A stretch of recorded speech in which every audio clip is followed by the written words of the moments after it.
Контролът е илюзия, но не ти го казвам, за да те ядосвам. Казвам го, защото съм го виждала с очите си много пъти. И защото ти, собственик на малък бизнес, менеджер, човекът, който носи отговорност, губиш време и енергия в неща, които не работят. Аз не обичам да губя времето на хората. Нека си го кажем направо. Колкото повече се опитваш да контролираш, толкова по-малко знаеш какво става. Звучи парадоксално, нали? Нека обясня. Илюзията е в това, че хората са лоши или мързеливи. Илюзията е предположението, че ако натискаш достатъчно, нещата ще се подредят. Реалността обаче е доста по-различна. Особено когато имаш малък екип, когато всичко е бързо и когато ти си този, който държи отговорите. Ти искаш сигурност. Аз те разбирам. Ама сигурността не идва от контрол. Идва от прозрачност. А прозрачността се случва, когато хората около теб не се страхуват да ти кажат истината. И тук идва ролята на първия слушател. Първият човек, когато наемеш, обикновено е най-лоялен. Той иска да успеете заедно. Но ако го проверяваш на всяка минута, на всяка крачка, ако искаш отчет на всяка минута, ако му звъниш просто да чуеш какво става, той няма да ти каже истината. Не защото е лош, а защото истината става твърде скъпа. Тя води до обяснения, напрежение, загуба на време. И той започва да ти казва това, което искаш да чуеш.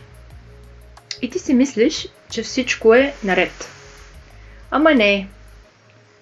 Това е цената на илюзорния контрол. И аз това го виждам всяка седмица в моята работа с клиенти.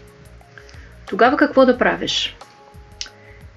Не е да спреш да проверяваш изцяло, а да смениш какво проверяваш. Вместо къде си, питай какво трябва да знам, за да помогна. Вместо защо не е готово, питай какво пречи и как да го разчистим. И най-важното, създай среда, в която грешката не се наказва, а се анализира.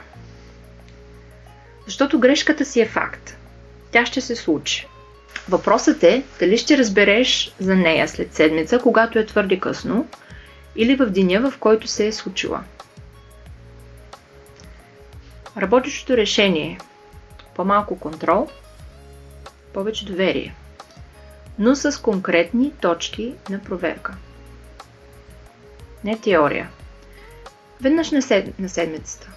20 минути честен разговор. Без защита, без страх. Това работи. Пробвала съм го. Не веднъж. Аз не идвам да ти казвам какъв лош шеф си.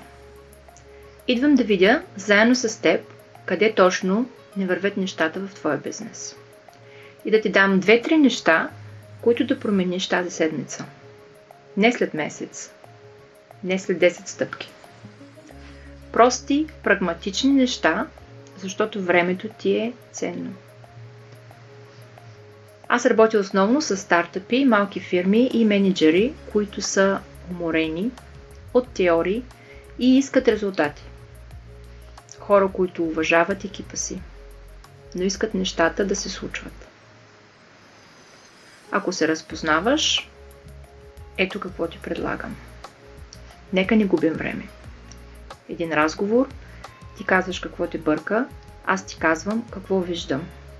И ако има смисъл, работим заедно. Ако няма, разотиваме се като хора. Без драма. Ако искаш практичен разговор, линк в описанието. Ако просто искаш да помислиш върху това, гледай видеото още веднъж или няколко пъти. Или не. Твой бизнес е твой избор. Само знай едно. Контролът е илюзия, но истината не е страшна. Тя просто ти спестява много главоболие. Аз съм тук, когато решиш да я чуеш.